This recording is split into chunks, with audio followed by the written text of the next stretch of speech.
ప్రవాహిని, ఇది పరమాత్మ ప్రబోధిని. పరిశుద్ధ ప్రవాహిని. పరిశుద్ధ ప్రవాహిని అను ఈ ఆధ్యాత్మిక భక్తి కార్యక్రమమునకు మిమ్మల్ని అందరినీ కూడా ప్రేమతో ఆహ్వానిస్తున్నాము. రండి, ఈ కార్యక్రమము చూసి దైవ ఆశీర్వాదాలు పొందండి.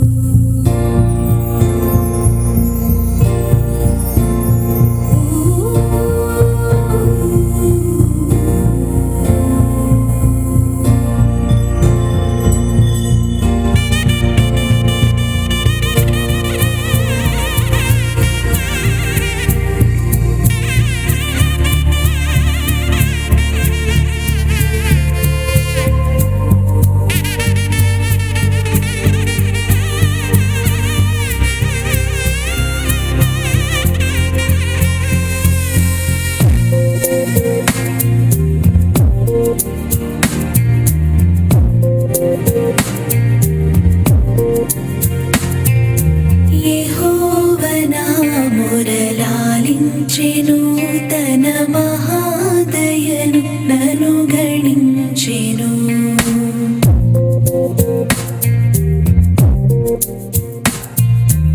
యెహోవా నా మొరలాలించెను, తన మహాదయను నను గణించెను.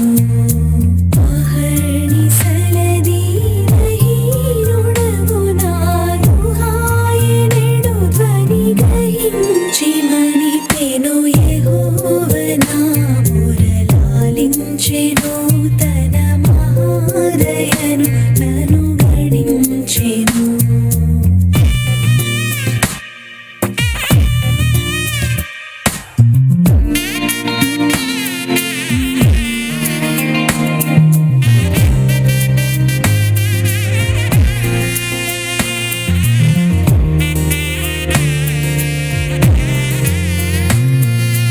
అనీతి వస్త్రమెడలించెను, యేసునాథు రక్తమున ముంచెను.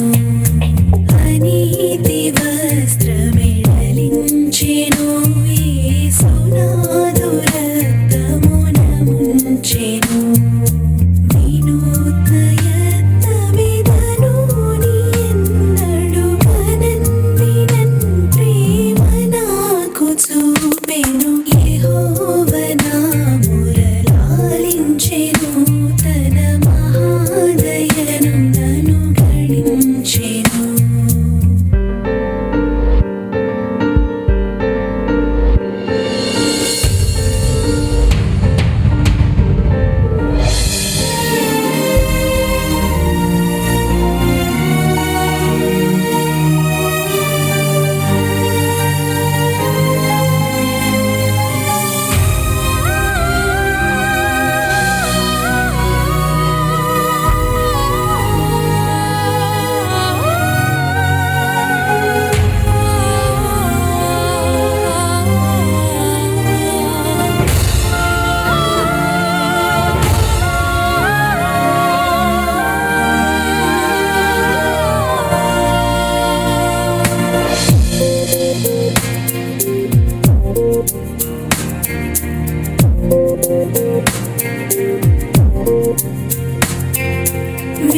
విలాపములకు చెవినిచ్చెను, శ్రమ కలాపములకు సెలవిచ్చెను.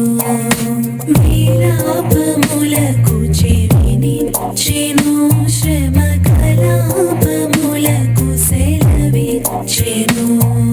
శిలానగముపైకి లాగినను సుఖ కళావళుల్ మనసులోన నిలిపెను. యెహోవా నా మొరలాలించెను, తన మహాదయను నను గణించెను.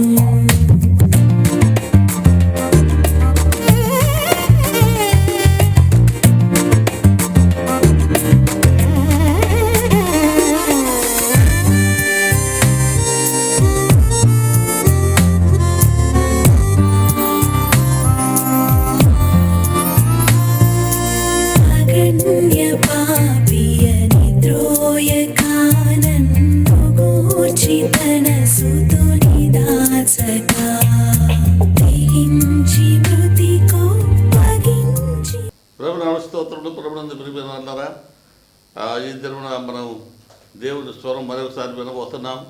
ఈ ఉదయకాలం దేవుడు మనకు తన నోటి నుంచి వచ్చే వాక్యము ఈ పరిశుద్ధ ప్రవాహ టీవీ ద్వారా మనకు అందింపజేయాలని మనం ప్రార్థన చేసుకుందాం. కూడి ఉన్న ప్రతి ఒక్కరు కూడా ఈ మాటను విశ్వసించండి. ఏంటంటే ఎక్కడ ఇద్దరు ముగ్గురు నా నామం చేరుతారో అక్కడ నేను ఉంటానని ప్రభు సెలవిచ్చాడు. ఇప్పుడు మన మధ్యలో ఉన్నాడు అని మనం అందరం కూడా విశ్వసిద్దాం. సరే, దేవుని వాక్యంలోకి వెళ్దాం. మనం మొదటి యోహాను రాసిన మొదటి పత్రిక 2వ అధ్యాయము 15వ వచనం చదువుకుందాం. 2:15 నుంచి యోహాను రాసిన మొదటి పత్రిక 2వ అధ్యాయము 15 నుంచి. ఈ లోకమునైనను లోకములో ఉన్న వాటినైనను ప్రేమింపకుడి. ఎవడైనను లోకమును ప్రేమించిన ఎడల తండ్రి ప్రేమ వానిలో ఉండదు. లోకములో ఉన్నదంతయు అనగా శరీరాశ, నేత్రాశ, జీవపు డంబమును తండ్రి వలన పుట్టినవి కాదు, అవి లోక సంబంధమైనవే.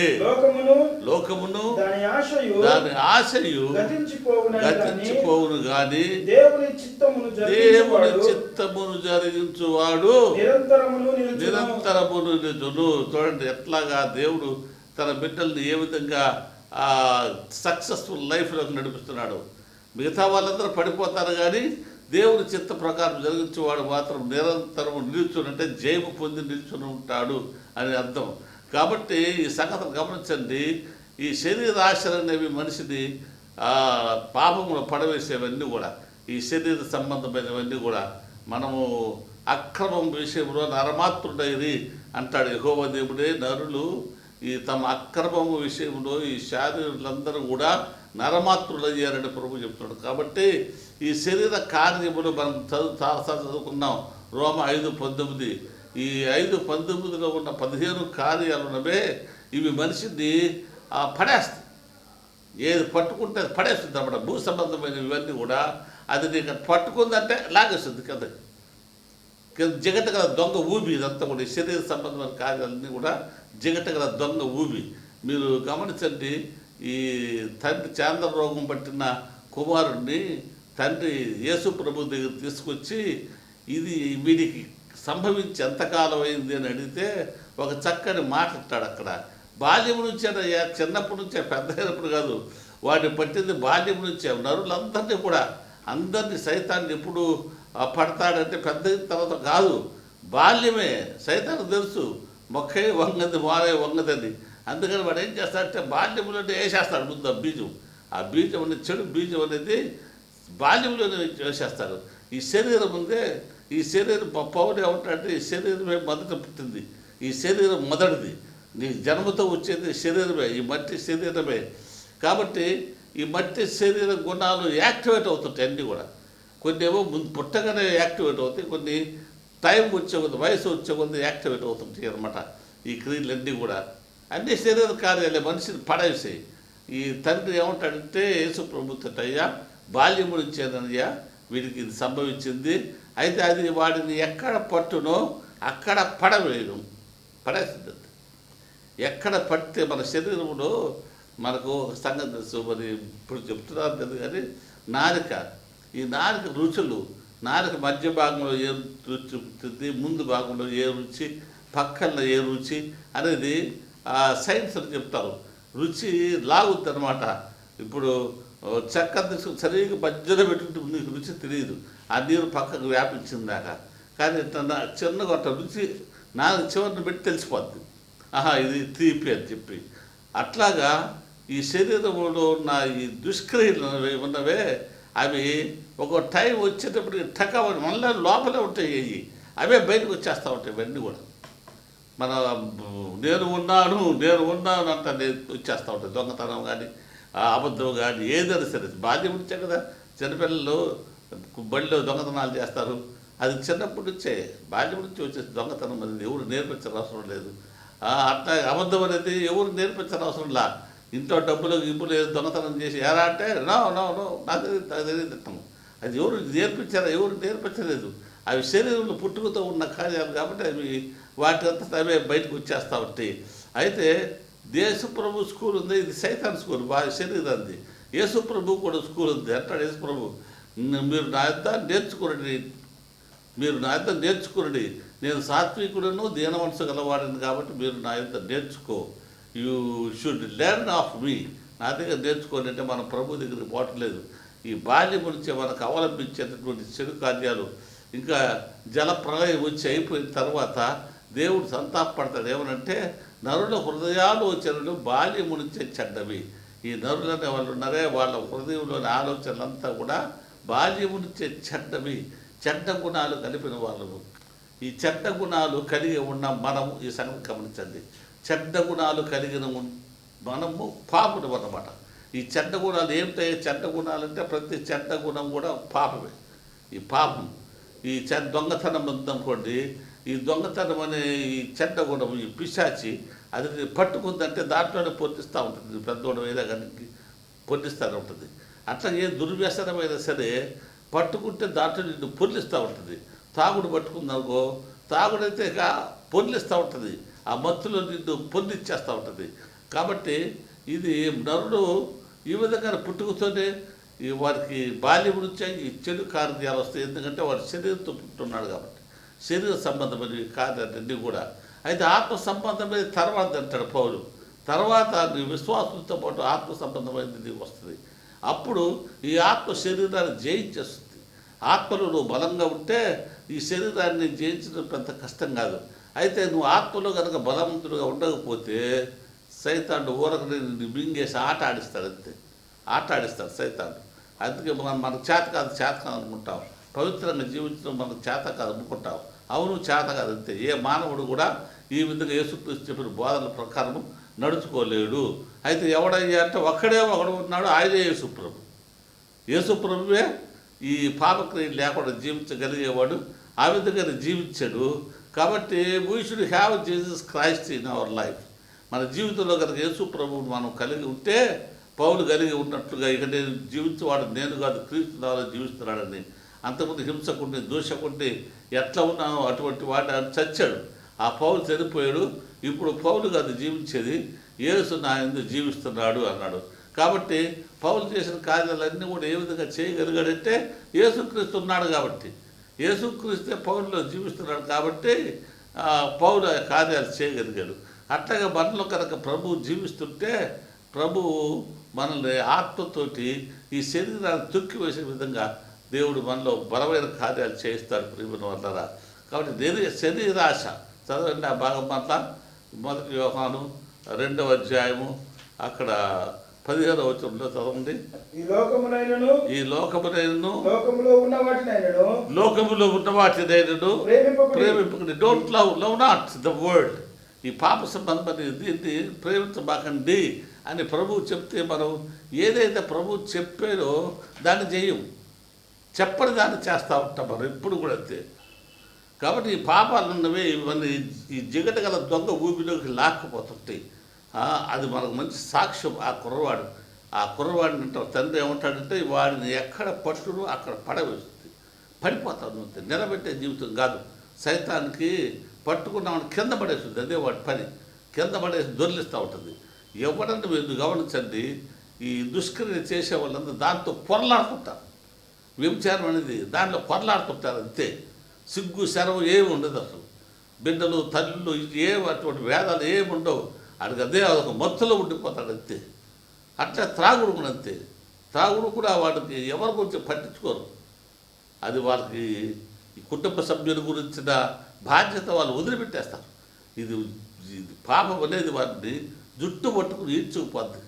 ప్రతివాడు తన స్వకీయమైన దురాశల వలన మరులు గొల్పబడిన వాడై ఈనుబడి పాపం చేయడు, ఈడ్చుకుని పోతుంది పాపం. కాబట్టి శరీర కార్యాలు వాటి ఎందు మీ మనసు ఉంచబాకండి. శరీర కార్యాలు శరీరానికి చూడండి, మొట్టమొదటి పాపం ఆ విధంగా ప్రవేశించింది. అవ్వ దగ్గరకు వచ్చింది సైతాను. అవ్వ దగ్గరకు వచ్చింది. అవ్వ అంటే ఆదాము లేడు. ఇప్పుడు అవ్వకి చిన్నగా అంటే అదొక సమ్మోహనాస్త్రం లాగా అనమాట, మాయ చేసేసినట్టుగా. ఎప్పుడైతే సైతాన్ దగ్గరకు వచ్చేసాడో సైతాన్ కార్యాలు అది మీరు సైన్స్ కూడా చెప్తారు. ఏంటంటే మన శరీరం చుట్టూ మనం ఉంటాం. అంటే ఇది నేను అనుకోండి, నా పవర్ ఒక 4 అంగుళాలు 5 అంగుళాలు 6 అంగుళాలు అట్లా చుట్టూ ఒక కాంతిలాగా ఉంటుంది మనం ప్రతి మానవుడికి కూడా ప్రతి మనిషికి ఉంటుంది. అది చెడు స్వభావం అయితే చెడు స్వభావం అట్లా ఉంటుంది, మంచి స్వభావం అయితే మంచి స్వభావం అట్లా ఉంటుంది. కాబట్టి ఇప్పుడు ఏం జరుగుతుందంటే ఏది బలంగా ఉంటే అది స్ప్రెడ్ అవుతుంది, సులభంగా స్ప్రెడ్ అయిపోతుంది యువతల మనుషులకి.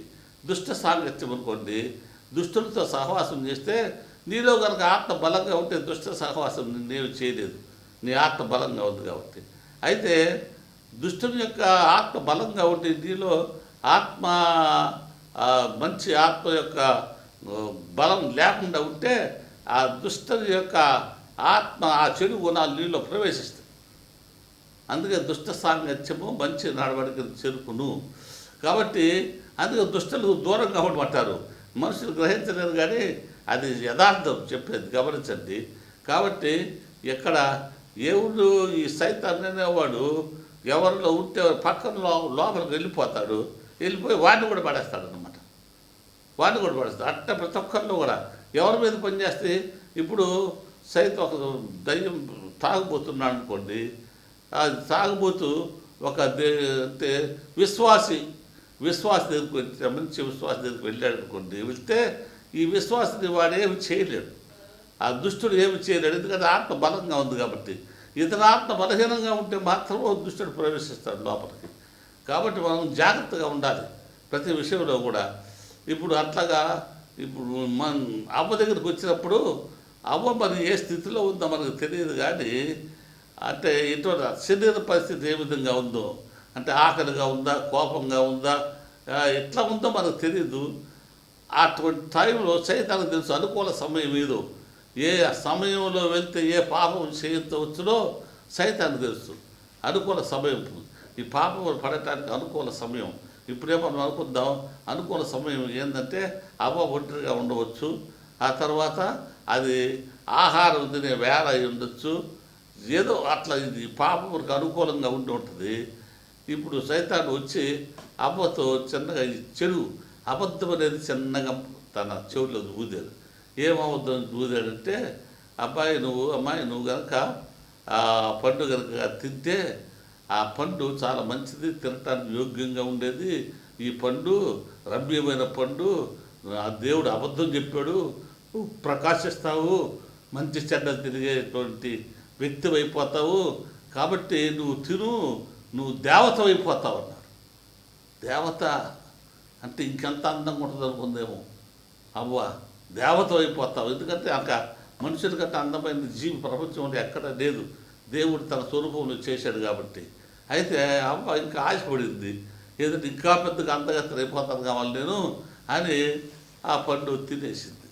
అంటే శోధన ఏ వస్తుందో ఏ విధంగా వస్తుందో చూడండి. నీ బలహీనతలో నీ శోధన వచ్చి నిన్ను కొట్టేది. నువ్వు విశ్వాసంగా జీవిద్దాం అనుకుంటావు, అయినప్పటికీ కూడా నీలో ధనాపేక్ష ఉందనుకోండి. ఆ ధనాపేక్షను నువ్వు చంపకపోతే ఆ ధనాపేక్ష రూపంలో సైతాన్ని నిన్ను పడేసి కింద పడేస్తాడు, మరి లేకపోతే తొక్కుతాడు, మీద పడేసి లంచం తీసుకోమని చెప్తాడు, కట్టం తీసుకోమని చెప్తాడు, అన్యాయంగా డబ్బును అపహరించమని చెప్తాడు. అట్లాగే త్రాగుడు కానీ ఏదైనా సరే, ఏ బలహీనత అయినా సరే ఆ విధంగా ప్రవేశించి నీ లోపల తిష్ట వేసుకుంటుంది. ఇంకా ఈ శరీరంలో ఉండేటువంటి ఈ ఆశ, శరీరాశ, నేత్రాశ, ఈ శరీరానికి సంబంధించి ఉంది. ఆమె వెంటనే బలి సంతోషపడింది ఆ పండు తినేటప్పటికి. తర్వాత తీసిపోయి ఆదాము కూడా ఇచ్చింది, ఆదాము కూడా తిన్నాడు. ఇద్దరు ఏం చేశారంటే ఇద్దరు సోకు బయటపడింది, ఇద్దరు సోకు. అంతకుముందు ఎట్లా ఉండారో మనకు తెలియదు కానీ, అంటే దేవునితో కలిసి జీవిస్తూ ఉండేవాళ్ళు, ఆ మహిమంతా కూడా వాళ్ళ చుట్టూ ఉండేది కాబట్టి వారు దిగంబరులు కాదప్పుడు. అయితే ఈ పండు తినంగానే ఎప్పుడైతే పండు తిన్నారో ఏం జరిగిందంటే వారికున్న వస్త్రాలన్నీ ఊడిపోయింది, రాలిపోయింది. మహిమ వస్త్రము, స్తుతి వస్త్రము, ఈ ప్రశస్త వస్త్రాలు అన్నీ కూడా కరిగిపోయి ఉంటాయి. ఇప్పుడు దిగంబరులుగా ఉన్నారు. దేవత అంటే ఏంటో చూపించారు. అటు ఇటు పరిగెత్తిపోయి ఆకులు అలవలు కట్టుకుని ఏదో అట్ట తట్టుకున్నారు. అయితే దేవుడు వచ్చి అడిగాడు, ఆదామా ఎప్పుడు వచ్చాడు దేవుడు గమనించండి. దేవుడు అంట చల్లటి పూట ఇచ్చాడంట. చల్లగా ఉండే మనుషులకి దేవుడు ఎంత ప్రేమో మనుషుల మీద. చల్లగా ఉండే టైం సాయంకాలం పూట బహుశా అట్లా ఆ టైము ఆదాముకి అవ్వకి ఇచ్చాడు, చల్లగా జీవించండి అని చెప్పి. ఈ సూర్యోదయం, ఈ సూర్యుని యొక్క వేడి నుంచి కూడా మీరు రక్షించబడతారన్నట్టుగా చల్లని పూట వచ్చాడంట. వస్తే ఎంత ప్రేమగా పిలిచి ఉంటాడో, ఆదామా అని పిలిస్తే లేదు, ఆదాం పలకలేదు. పోయి చెట్ట సన్న పుట్ట సన్న దాక్కుంటే ఏం పలుకుతాడు? ఆదామా ఎక్కడున్నావు అంటే ఎక్కడున్నావు, ఏం చెప్తాడు ఎక్కడున్నావు? మీరు బాగా ఆలోచించండి. మనము దేవుని దగ్గర ఉండకుండా ఆ దేవుని దగ్గర ఉండే సమయంలో నువ్వు పోయి సారా కొట్లోనో బ్రాందీ కొట్లోనో ఉంటే అప్పటికి దేవుడిని ఆత్మ ద్వారా పరిశీలిస్తుంటాడు. అయ్యా ఫలాని జోసఫ్ గారు ఎక్కడ ఉన్నారు మీరు? అయ్యా ఆదాం గారు ఎక్కడున్నావు అంటే ఎక్కడ ఉంటాడు? అయ్యా నేను ఈ బ్రాందీ కొట్లో ఉన్నానని చెప్తావా? ఏం చెప్పవు, అసలు నీ చెవులో రోమలు దూసుకురాదు, అది పాపం అడ్డుకుంటుంది ఆయన స్వరాన్ని. అందుకని తెలియదు పావు. ఎక్కడున్నావు ఒకసారి ఆలోచించుకో. నీ భార్య బిడ్డలను వదిలిపెట్టి నువ్వు ఎక్కడ జీవిస్తున్నావు? నీ భార్య బిడ్డల డబ్బు నువ్వు ఏ విధంగా ఖర్చు పెడుతున్నావు? దేవుడు ప్రతిదాన్ని అడుగుతాడు. నిన్న మనం నేర్చుకున్నాం కదా, కయ్యంతో ఏమన్నాడు దేవుడు? నీ సహోదరుడు ఏది? నీ సహోదరుడైనా హేబేలు ఎక్కడ అనగానే హేబేలు గోల కోపం వచ్చేసింది. ఏం మా తమ్ముడికి నేను కావిలోడా? నన్ను అడుగుతావుంది అయ్యా. కావిలోడే నువ్వు పెద్దవాడివి. It is your responsibility to look after the goodness of the family. అయితే మనం చేయటం అట్లా చాలా భయంకర, మన శోచనీయం. ఒక గురించి బాగోగులు ఇంకో తెలుసుకోకుండా ఉంటే పెద్దవాడి యొక్క అపరాధం అది అన్నమాట. కాబట్టి ఇక్కడ కయ్యను కూడా ఆ విధంగా సమాధానం ఇచ్చాడు. నా తెలియదు పోయాను, నేను కాపులో ఉన్నా అన్నాడు. అబద్ధం అంటే తన్నుకుని వచ్చేసింది అబద్ధం. అట్లాగే ఆదాము పిలిస్తే ఆదాము కూడా అన్నాడు, పిలిస్తే దాక్కున్నాడు. దేవుడు ఎట్లా పిలిపించుకున్నాడు. ఇక్కడ తప్పక వచ్చేసారు. ఒంగోలు చుట్టారు, ఆకులు అలములు కట్టుకుని సిగ్గుతో తల ఉంచుకుని వచ్చేసారు దేవుని దగ్గరికి. యెహోవా దేవుడు ఎంత దుఃఖపడ్డాడు. అప్పుడే పాపాలు ఒప్పుకుంటే ఎట్లుండేది చరిత్ర మనకు తెలియదు. కానీ ఆదాము కూడా పాపాన్ని దాచిపెట్టేసింది. చేయలేదు అనలేదు, కానీ నాది కాదు తప్పు, నీదే తప్పు. నేను ఒంటరిగా ఉన్నప్పుడు నేను పాపం చేశారా? ఇదిగో ఆ స్త్రీని ఇచ్చావు, ఆ స్త్రీ తినమంటే తిన్నాను నేను, ఆ స్త్రీ తినమంటే తినమని చెప్పాడు ప్రభు. చెప్పలేదుగా, నీకు చెప్పాడు తినొద్దని, తింటే చస్తామని ఇద్దరికి చెప్పాడు ప్రభు. అయితే ఆ సంగతిని విస్మరించావు. నువ్వు ఎక్కడ ఉన్నావు? ఏ పాపంలో పడి కొట్టుకుని ఆడుతున్నావు? ఏ పాపంలో ఏ రొచ్చులు పొరలాడుతున్నావు? దేవుడు నీ కొరకు దివ్యమైన నివాసములు దేవుడు సిద్ధపరిచాడు, మంచి కుటుంబం సిద్ధపరిచాడు. అయితే నువ్వు కుటుంబాన్ని వదిలిపెట్టి నువ్వు ఎక్కడ ఉంటున్నావు? దేవుని పాదం వదిలిపెట్టి ఎక్కడ ఉంటున్నావు? మన మరియా మార్త వాళ్ళ చరిత్రలో మనం ఏం చూసుకున్నామంటే, మార్తతో ప్రభువు చెప్పాడు, మరియా ఏర్పరచుకుంది ఏమిటంటే ఉత్తమమైనది, అవసరమైనది ఒక్కటే, అదే ఏర్పాటు చేసుకుంది మరియా. అది ఆమె యొద్ద నుంచి తొలగించబడదు, ఆయన పాదముల దగ్గర ఉన్నది మరియా. అందుకని ప్రభు అంటాడు, ఆమె ఉత్తమమైనది ఏర్పాటు చేసుకుంది, అవసరమైనది ఒక్కటే ఏర్పాటు చేసుకుంది, అది ఆమె యుద్ధం నుంచి తొలగించబడదు. చూడండి ప్రియమైన వాళ్ళారా, మనం ఇక్కడ ఈ ఆదాము అవ్వల్ని మనం చూస్తున్నాం. వీళ్ళు దేవుని సన్నిధి వదిలిపెట్టేశారు. దేవుని సన్నిధిని వదిలిపెట్టేసేసి సైతాన్ సహవాసంలోకి వెళ్ళిపోయారు. ఆదాము కూడా ఎప్పుడైతే ఆ పండు తిన్నాడో సైతాన్ సహవాసంలోకి వెళ్ళిపోయినట్టే, సైతానికి బానిసగా వెళ్ళిపోయినట్టే. అవ్వ తినవద్దు, నేను తిన్నాను,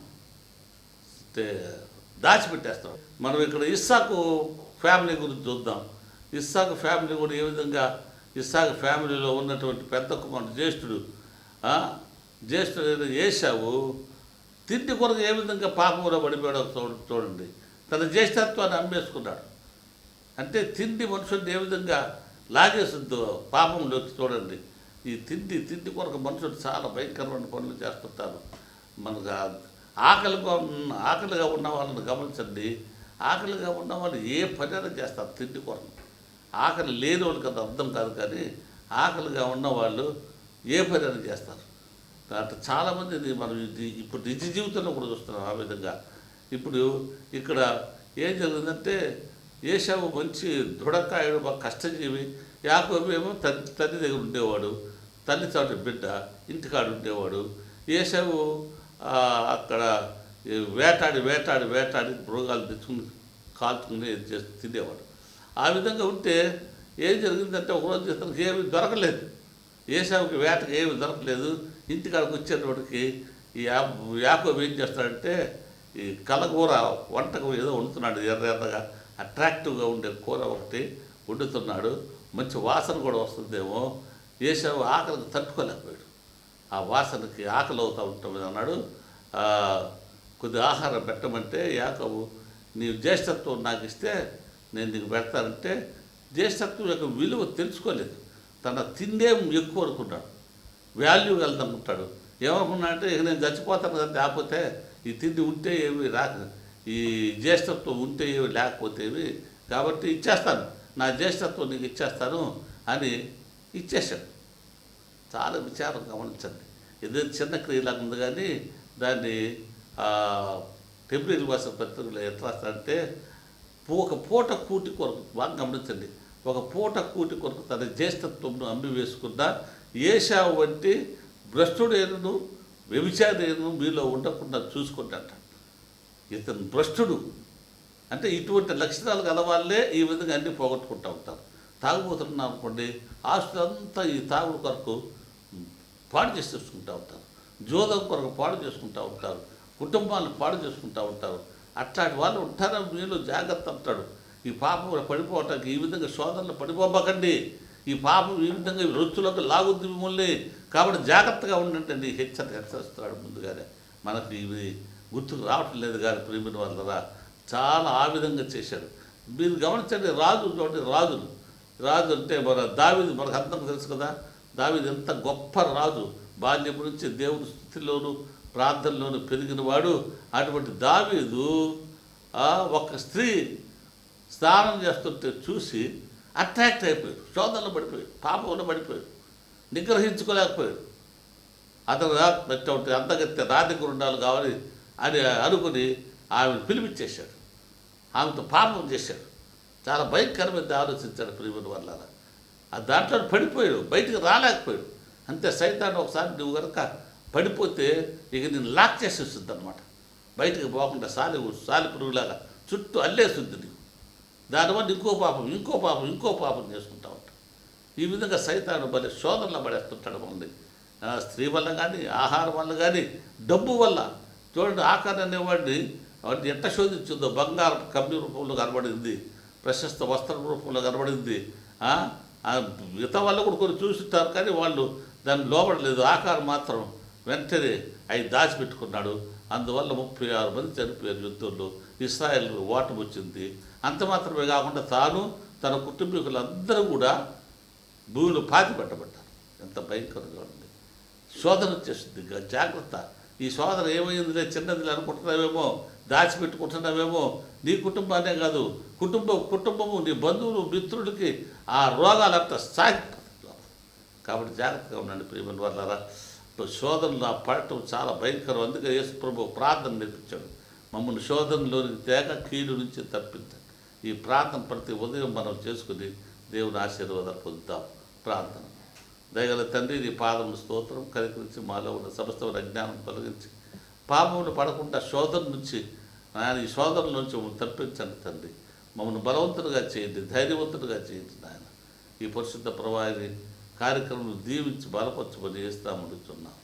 ఆమె వాక్యాన్ని విని ఆత్మీయంగా మీరెంతగానో బలపడి ఉన్నారని మేము నమ్ముతున్నాం. మీకు ఏదైనా ప్రార్థన అక్కర్లు ఉన్నట్లయితే తప్పకుండా మాకు తెలియచేయండి. మేము మా కుటుంబము, సంఘము మీ అందరి కోసం ప్రార్థన చేస్తాం. అంతే కదండి, మీ గృహాల యొద్దకు వచ్చి మీకోసం ప్రార్థన చేయాలని మీరు కోరినట్లయితే మాకు ఫోన్ ద్వారా తెలియజేసినట్లయితే మా హన్నా ఉమెన్ ఫెలోషిప్ వారు మీ కుటుంబాల దగ్గరకు వచ్చి మిమ్మల్ని ఎంతగానో ప్రార్థనలో, దేవుని వాక్యంలో ఆత్మీయంగా మిమ్మల్ని బలపరుస్తారు. కనుక ప్రియమైన దేవుని బిడ్డలారా, మీ ప్రార్థన అక్కర్లకు మాకు తెలియచేయవలసిన మా చిరునామా పరిశుద్ధ ప్రవాహిని, post box number 28, Cloughpeta, 6th line, Ongole.